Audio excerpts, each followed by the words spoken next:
ইনজুরির সঙ্গে দীর্ঘ লড়াই শেষে গতকালের ম্যাচ দিয়েই পাকিস্তানের জাতীয় দলের স্কোয়াডে ফিরেছিলেন হাসান আলী। সেই ফেরাকে স্মরণীয় করেও রেখেছেন। বাংলাদেশের বিপক্ষে বুধবার সিরিজের প্রথম ম্যাচে 5 উইকেট পেয়েছেন পাকিস্তানের এই পেসার, যেটা নিশ্চিত করেছে তার দলের 37 রানের দারুণ এক জয়। তবে এই জয়ের পরেই পারিবারিক দুঃসংবাদ হজম করতে হয়েছে হাসানকে। পাকিস্তান জাতীয় দলের এই পেসারের মা রাস্তায় ছিনতাইয়ের শিকার হয়েছেন।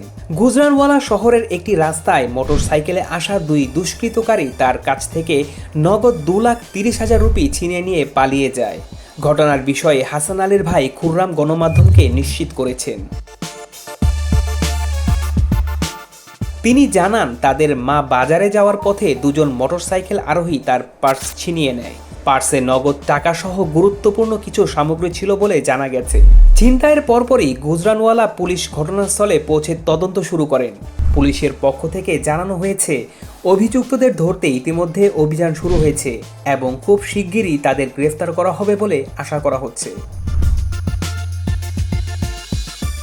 চলতি মাসের শুরুতে গুজরানওয়ালা পুলিশ জানিয়েছিল, শহরটিতে সংঘবদ্ধ অপরাধ চক্রগুলোর বিরুদ্ধে কঠোর অভিযানের ফলে অপরাধের হার উল্লেখযোগ্যভাবে কমেছে।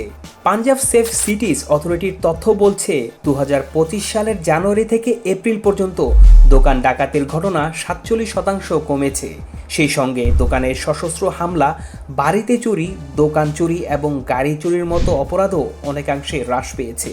কিন্তু হাসান আলীর মায়ের এই ঘটনা প্রমাণ করে, এমন অপরাধের বিপরীতে পাকিস্তানের অভিযান আরও জোরালো করা প্রয়োজন।